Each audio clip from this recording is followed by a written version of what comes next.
അധ്യായം 4 18 മുതൽ 31 വരെയുള്ള വാക്യങ്ങൾ. മോശ ഈജിപ്തിലേക്ക്.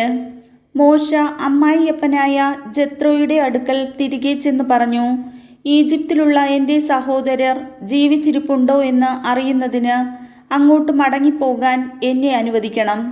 ജത്രോ പറഞ്ഞു, നീ സമാധാനത്തോടെ പോവുക.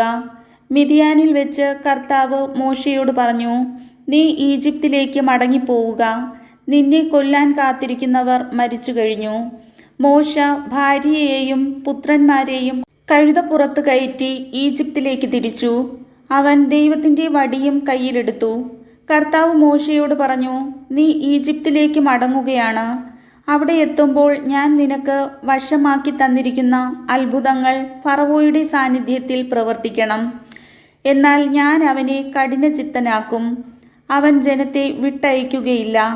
നീ ഫറവോയോട് പറയണം, കർത്താവ് പറയുന്നു, ഇസ്രായേൽ എൻ്റെ പുത്രനാണ്, എൻ്റെ ആദ്യജാതൻ. ഞാൻ നിന്നോട് ആജ്ഞാപിക്കുന്നു, എന്നെ ആരാധിക്കാൻ വേണ്ടി എൻ്റെ പുത്രനെ വിട്ടയക്കുക. നീ അവനെ വിട്ടയക്കുന്നില്ലെങ്കിൽ നിന്റെ പുത്രനെ, നിന്റെ ആദ്യജാതനെ തന്നെ ഞാൻ വധിക്കും. യാത്രാമധ്യേ അവർ താമസിച്ചിരുന്ന സ്ഥലത്ത് കർത്താവ് പ്രത്യക്ഷനായി മോശയെ വധിക്കാനൊരുങ്ങി. ഉടനെ സിപ്പോറ ഒരു കൽക്കത്തിയെടുത്ത് തൻ്റെ പുത്രൻ്റെ അഗ്രചർമ്മം ഛേദിച്ചു. അതുകൊണ്ട് മോശയുടെ പാദങ്ങളിൽ സ്പർശിച്ചിട്ട് അവൾ പറഞ്ഞു, നീ എനിക്ക് രക്തഭർത്താവാകുന്നു. അപ്പോൾ അവിടുന്ന് അവനെ വിട്ടുപോയി. അവൾ പറഞ്ഞു, പരിച്ഛേദനം നിമിത്തം നീ എനിക്കും രക്തഭർത്താവാകുന്നു. കർത്താവ് അഹ്റോനോട് പറഞ്ഞു, നീ മരുഭൂമിയിലേക്ക് പോയി മോശയെ കാണുക. അതനുസരിച്ച് അഹ്റോൻ പോയി ദൈവത്തിൻ്റെ മലയിൽ വെച്ച് അവനെ കണ്ടുമുട്ടി ചുംബിച്ചു.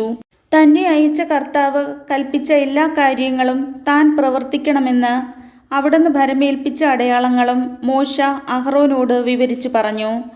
അനന്തരം മോശയും അഹ്റോനും ചെന്ന് ഇസ്രായേൽ ശ്രേഷ്ഠന്മാരെ എല്ലാം വിളിച്ചുകൂട്ടി. കർത്താവ് മോശയോട് പറഞ്ഞ കാര്യങ്ങളെല്ലാം അഹ്റോൻ ജനത്തോട് വിവരിക്കുകയും അവരുടെ മുൻപിൽ അടയാളങ്ങൾ പ്രവർത്തിക്കുകയും ചെയ്തു. ജനം വിശ്വസിച്ചു. കർത്താവ് ഇസ്രായേൽ മക്കളെ സന്ദർശിക്കുന്നുവെന്നും അവരുടെ കഷ്ടതകൾ കണ്ടിരിക്കുന്നുവെന്നും കേട്ടപ്പോൾ അവർ തല കുനിച്ച് അവിടുത്തെ ആരാധിച്ചു. കർത്താവിൻ്റെ വചനം.